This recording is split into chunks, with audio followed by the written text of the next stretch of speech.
ये दोस्तों, आज हम करने जा रहे हैं एक्सरसाइज 2.1। एक्सरसाइज 2.1 से पहले हम एक दो एग्जाम्पल्स और बच जाते हैं, उनको देख लेते हैं। तो पहला उदाहरण क्या कह रहा है, प्रत्येक धनात्मक समपूर्णांक 2q के रूप का होता है तथा प्रत्येक विषम पूर्णांक 2q + 1 के रूप का होता है जहां q कोई पूर्णांक है। ये हमें दर्शाना है, मतलब सिद्ध करना है। तो इसको सिद्ध करने के लिए हम देखते हैं, सबसे पहले क्या बोल रहा है कि प्रत्येक धनात्मक समपूर्णांक 2q के रूप का होता है। तो अपन कोई धनात्मक पूर्णांक ले लेते हैं। मैंने क्या मान लिया, कोई धनात्मक पूर्णांक है, माना कोई धनात्मक पूर्णांक a है। मतलब अब ये जो a है ना, इस a को एक तो 2q और दूसरा 2q + 1 की फॉर्म में हमें दिखाना है। तो इसके लिए मैं क्या करता हूं, a तो ले लिया। अब हमें यूक्लिड विभाजन प्रमेय का, यूक्लिड विभाजन प्रमेय का क्या होती है, a = bq + r। तो a हमने उठा लिया, अब हमें b चाहिए।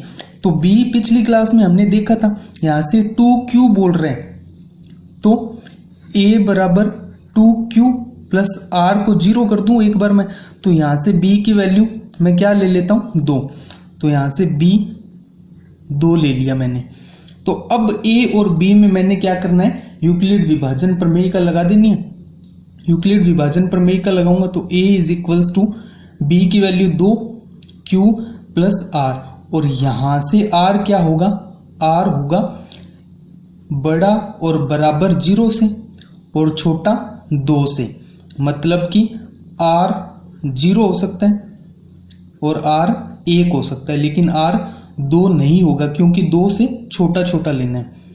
तो अब मैं r की वैल्यू पुट करूं, a = 2q + r 0, एक तो ये आ गया, और दूसरा a = 2q + r की वैल्यू 1 ले ली मैंने। तो यहां से a बराबर क्या आ गया, a एक तो आ गया 2q और दूसरा 2q + 1। तो अब a = 2q, यहां से देखो a कोई धनात्मक पूर्णांक था। अब q यहां पे क्या है, q यहां पे कोई पूर्णांक है, q कोई पूर्णांक है। और पूर्णांकों का समुच्चय क्या होता है, पूर्णांकों का समुच्चय मैंने लिया था 1 2 3, मतलब इसमें पूर्णांक उठाऊं, अगर 1 रखूं तो यहां से क्या आ जाएगा, a = 2q में देखते हैं। अगर q की वैल्यू 1 रखूं तो 2, 2 रखूं तो 4, 3 रखूं तो 6। मतलब कि ये क्या आ रहे हैं, सारी की सारी सम संख्याएं आ रही हैं। तो यहां से 2q क्या है, एक धनात्मक पूर्णांक होगा। तो यहां से मैंने क्या दिखा दिया कि a जो है वो भी धनात्मक पूर्णांक है। तो ये क्या है, a हमारा धनात्मक समपूर्णांक हो गया।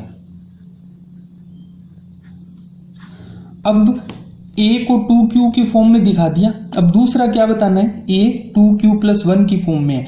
तो यहां से a क्या है, धनात्मक समपूर्णांक। कहने का मतलब 2 4 6। अब अगर मैं 2 में 1 जोड़ दूं तो 3, 4 में 1 जोड़ूं तो 5, 6 में 1 ऐड करूं तो 7। ये 3 5 7 ये क्या आ रहे हैं, धनात्मक विषम पूर्णांक। ये धनात्मक विषम पूर्णांक आ रहे हैं। तो a जब 2q की फॉर्म में है तो a + 1 ये क्या हो गया, धनात्मक विषम पूर्णांक, और ये क्या हो जाएगा 2q + 1। तो a + 1 जो कि धनात्मक विषम पूर्णांक है वो 2q + 1 की फॉर्म में होता है, और a धनात्मक समपूर्णांक 2q की फॉर्म में होता है। नेक्स्ट हम आते हैं एक्सरसाइज 2.1 पे। तो पहला क्वेश्चन क्या है, दर्शाइए कि एक विषम धनात्मक पूर्णांक संख्या का वर्ग 8q + 1 के रूप का होता है जहां q एक धनात्मक पूर्णांक है। तो इसको सोल्व करते हैं अपन। इसने क्या बोला है कि विषम धनात्मक पूर्णांक, तो मैं कोई विषम पूर्णांक धनात्मक पूर्णांक लेता हूं, माना ए कोई विषम धनात्मक पूर्णांक है। अब इसने हमें क्या दिया है, 8q+1 के रूप का बोला है। तो हमने क्या देखा था कि विषम धनात्मक पूर्णांक हमने अभी देखा था किस फॉर्म में होता है, 2q+1 की फॉर्म में तो होता है, लेकिन हमें इसको 8q+1 के फॉर्म में दिखाना है। तो इसके लिए हम क्या करते हैं, तो सबसे पहले मैं क्या करता हूं कि मैं यूक्लिड विभाजन प्रमेयिका को थोड़ी अलग फॉर्म में लिखता हूं, a बराबर bm प्लस r की फॉर्म में लिखने की कोशिश करता हूं। तो यहां से मेरे को b की वैल्यू चाहिए। अब ये b की वैल्यू मैं कहां से लेके आऊंगा, देखो इसने बोला है 8q+1 और हमारा क्या होता है 2q+1। अब इस 8q को मैं ऐसे लिख सकता हूं 4 × 2q+1, मतलब ये क्या हो जाएगा 4 × 2 8q+1। तो यहां से जो ये 4 है ना, इसको मैं b लेके चलता हूं क्योंकि मेरे को 8q+1 की फॉर्म में दिखाना है। मैंने b क्या लिया, 4 लिया, तो यहां से a क्या आ जाएगा 4m + r। ये यूक्लिड विभाजन प्रमेयिका हो गई और यहां से r की वैल्यू क्या होगी, 0 के बराबर और 0 से बड़ी और b से छोटी। b क्या है 4, मतलब सॉरी 4 से छोटी। तो यहां से अब r देखूं तो r 0 हो सकता है, r 1 हो सकता है, r 2 और r 3 हो सकता है। तो यहां से अब a क्या आएंगे, 0 रखूं तो 4m 1 नंबर, r को 1 रखूं तो 4m + 1, 2 रखते हैं 4m + 2, 3 रखें तो 4m + 3।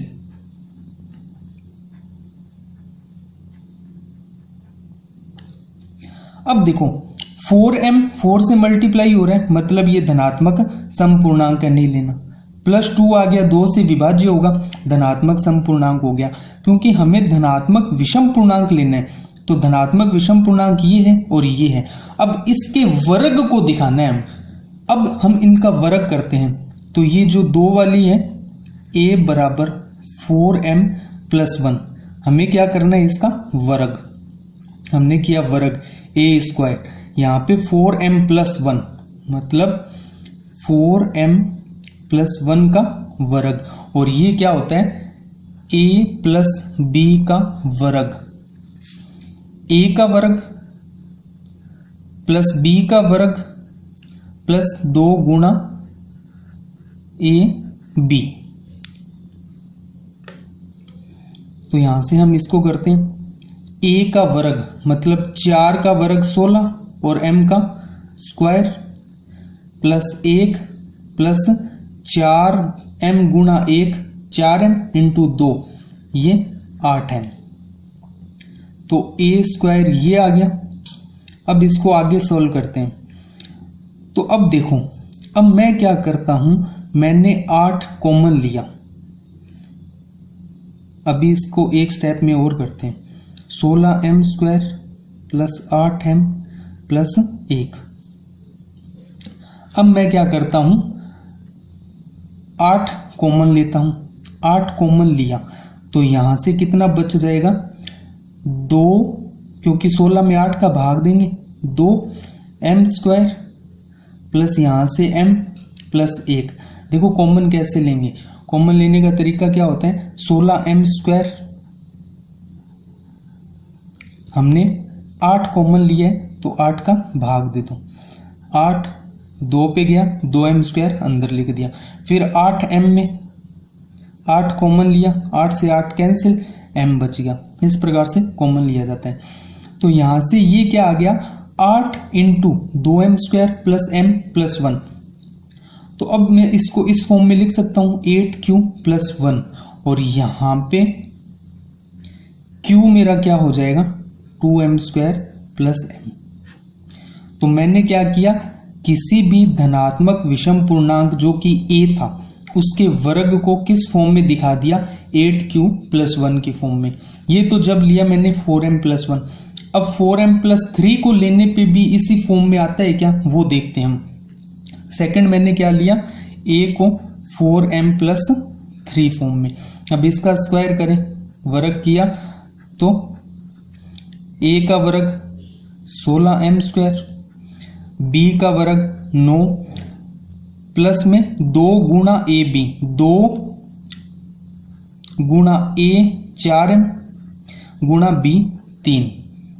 तो यहां से 16m² plus 2 into 4m 8m और 3 24m प्लस 9। अब 16m² प्लस 24m प्लस 9 को क्या कर देता हूं 8 प्लस 1, क्योंकि हमें 8q प्लस 1 की फॉर्म में, तो 1 को तो बाहर रखना पड़ेगा, इस फॉर्म में लेके आना है। अब क्या करता हूं, अब मैं यहां से 8 कॉमन लेता हूं। 8 मैंने कॉमन लिया तो 16m² में 8 का, वैसे ही जैसे कॉमन लेना सिखाया था यहाँ पे, 16m² में 8 का भाग देंगे तो कितना आ जाएगा 2m²।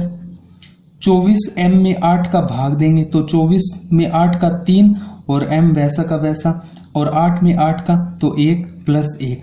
तो यहां से अब मैं इसको किस फॉर्म में लिख दूं 8q प्लस 1। बट यहाँ पे जो q है वो मेरा q चेंज हो जाएगा, q कितना 2m² प्लस 3m प्लस 1 ये आ जाएगा। तो इस प्रकार से हम किसी भी धनात्मक विषम पूर्णांक जो a लिया था उसके स्क्वायर को हम 8q प्लस 1 की फॉर्म में दिखा सकते हैं। आइए क्वेश्चन नंबर 2 देखते हैं। क्वेश्चन नंबर 2 क्या कह रहे हैं, यूक्लिड विभाजन प्रमेय का द्वारा दिखाइए कि किसी भी धनात्मक पूर्णांक संख्या का घन मतलब क्यूब 9q या फिर 9q प्लस 1 या फिर 9q प्लस 8 की फॉर्म में होता है, जहां q एक पूर्णांक संख्या है। तो इसके लिए हम क्या करते हैं, हमने पिछली क्लास में क्या पढ़ा था, यदि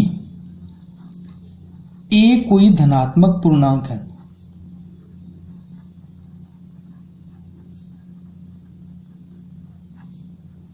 यदि a कोई धनात्मक पूर्णांक है तो हमने लास्ट क्लास में देखा था कि इस a को ना 3m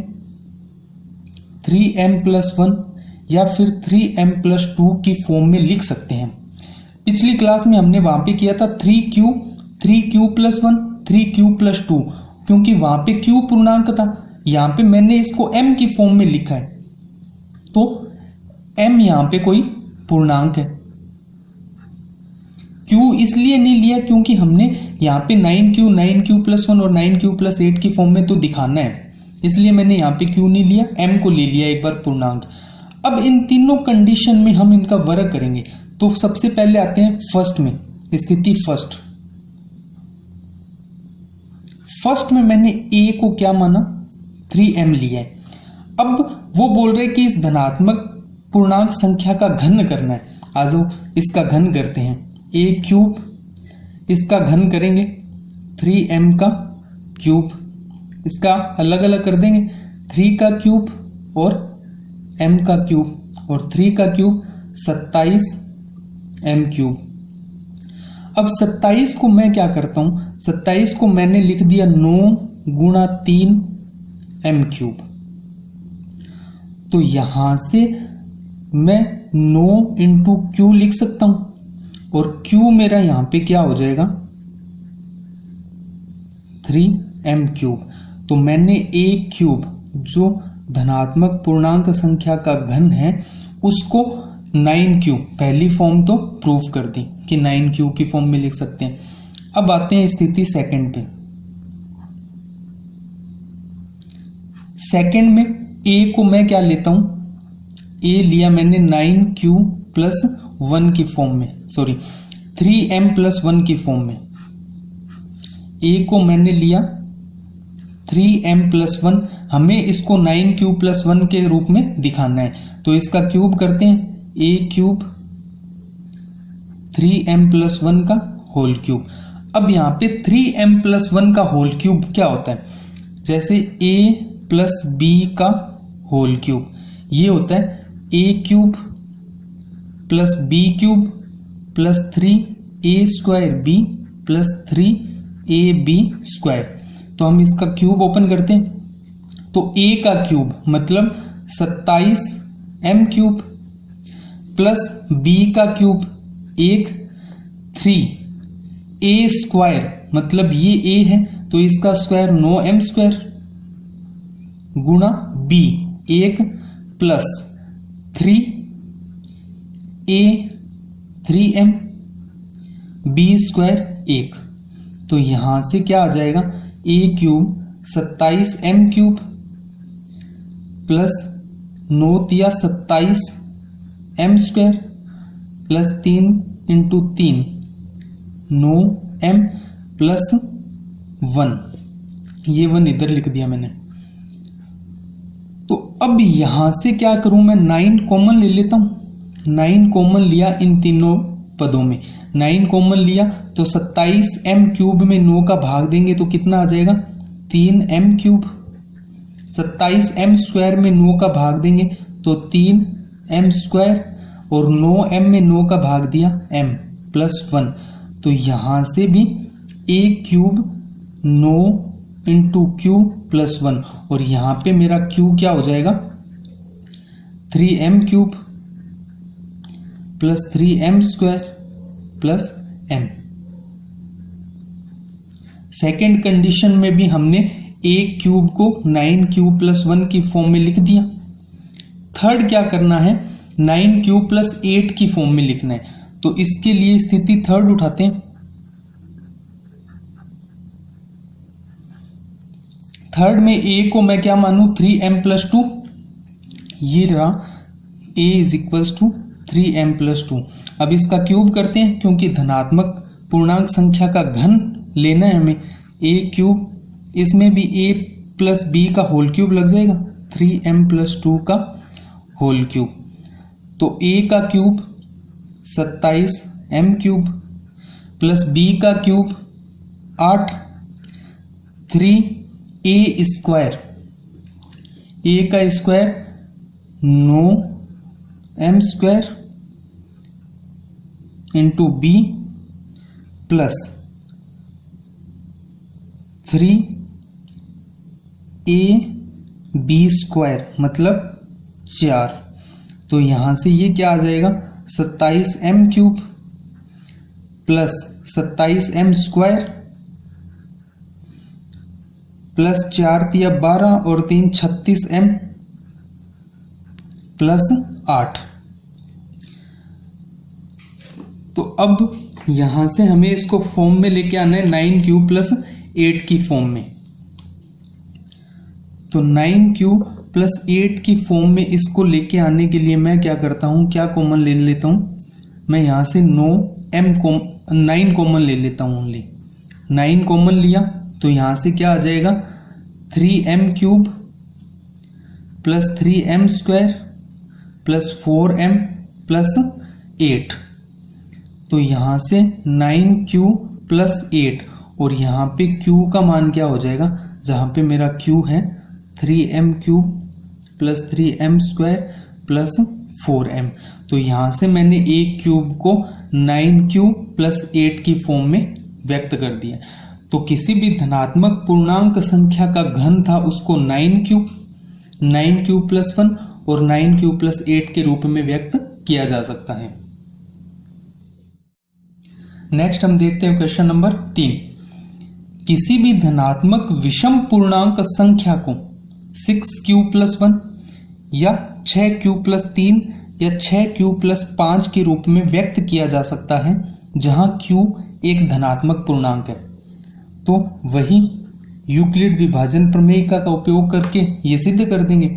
और यूक्लिड विभाजन प्रमेयिका हमारी क्या होती है, यूक्लिड विभाजन प्रमेयिका ये होती है a बराबर bq प्लस r। अब हमें b की वैल्यू चाहिए, बस b की वैल्यू चाहने के लिए हम क्या 6q प्लस 1 के साथ कंपैरिजन कर दें। इसका 6q प्लस 1 के साथ तुलना करी बी क्यू प्लस आर की। तो यहां से बी की वैल्यू क्या आ गई 6। अब बी की वैल्यू 6 आते यूक्लिड विभाजन प्रमेय का लगानी है हमें। ए बराबर 6q प्लस आर। अब यहां पे ए कोई धनात्मक पूर्णांक है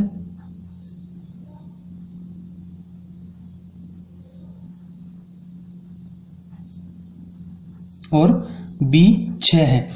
तो अब देखो a बराबर 6q प्लस आर, ये हमारी यूक्लिड विभाजन प्रमेय का, और यहां से हमें पता है कि r का मान जो है, यहां से r का मान क्या होगा, r का मान 0 से बड़ा और बराबर और 6 से छोटा होगा।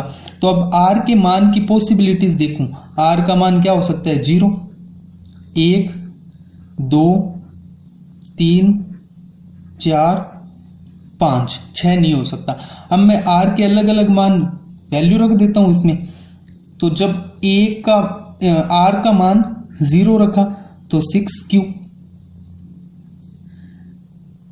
r का मान 1 रखा तो 6q प्लस 1, r का मान 2 रखा 6q प्लस 2, r का मान 3 रखा 6q प्लस 3, r का मान 4 और यहां पे r का मान 5 रखा तो 6q प्लस 5। अब देखो धनात्मक विषम पूर्णांक संख्या को, अब मैंने a जब लिया धनात्मक समपूर्णांक, a धनात्मक समपूर्णांक ले रहा हूं तो 6q, q यहां पे कोई पूर्णांक था, q जैसे 1, 2, 3, तो 6q की बात करूं 1 रखते ही 6, 2 रखूं तो 12, 3 रखूं तो 18, क्योंकि हमें यहां से पता चल रहा है जो 6 है वो क्या है, समपूर्णांक है। समपूर्णांक के साथ में यहां पे कुछ नहीं आया, 0 है, यहां पे 2 है, 12 विभाज्य था। अब इसमें अगर 2 ऐड कर दूं तो 14 भी 2 से विभाज्य होगा। 12 के अंदर अगर 4 ऐड कर दूं तो 16 भी 2 से विभाज्य होगा। मतलब ये वाले जो हैं ये तो क्या है, 2 से विभाज्य।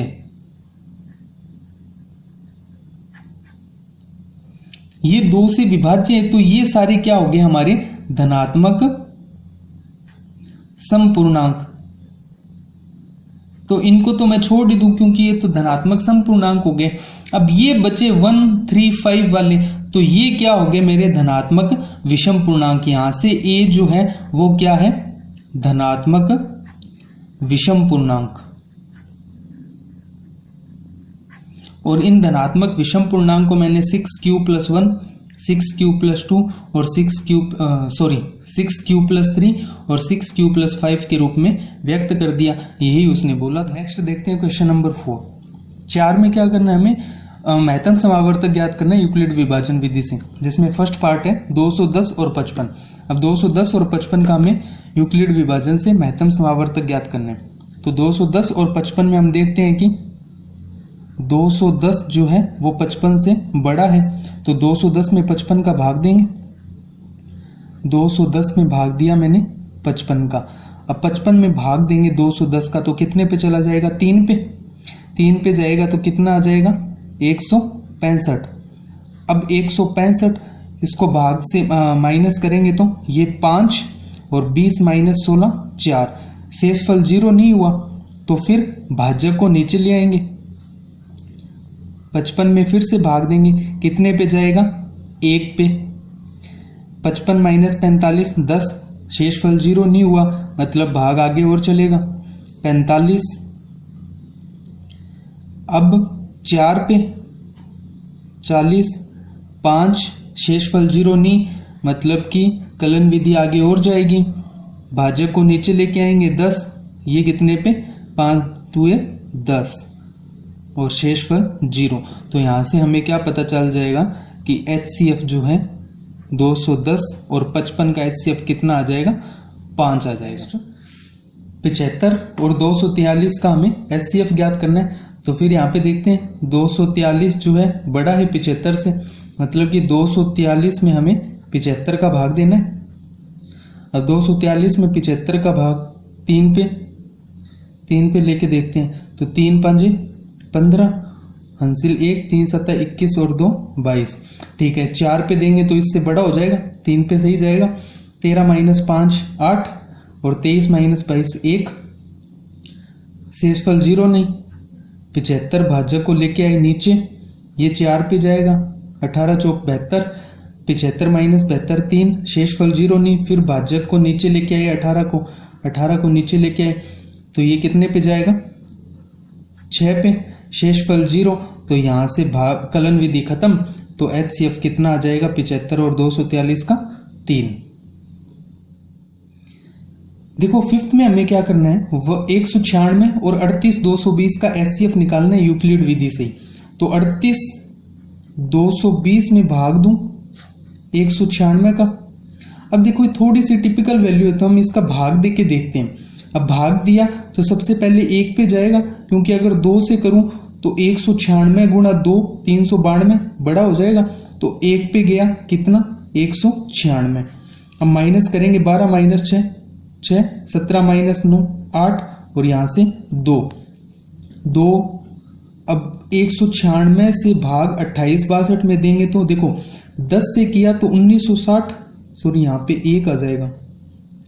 3 - 2 - 1 हो जाएगा।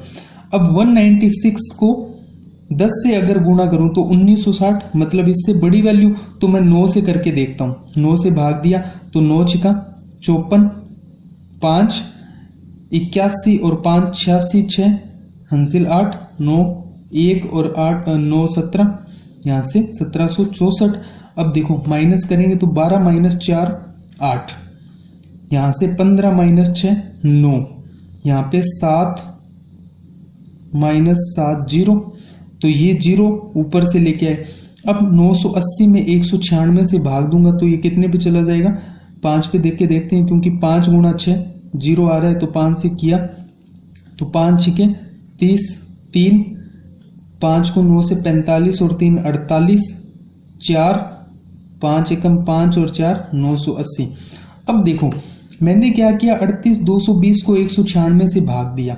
अब भाग देते ही यहाँ पे शेषफल 0 नहीं आया, शेषफल 0 आ गया। शेषफल 0 आ गया कहने का मतलब कि कलन विधि यहीं पे समाप्त हो जाती, आगे तो भाग देने की जरूरत नहीं पड़ी, क्योंकि यहाँ पे इस पहले अटेम्प्ट में शेषफल 0 आ गया हमारे पहले प्रयास में। तो कहने का मतलब क्या है कि 38 220 जो है वो पूरा 196 से ही विभाजित हो रहा है। तो इसका मतलब क्या हुआ, 196 और 38 220 में सबसे बड़ा कॉमन फैक्टर ही क्या हो गया?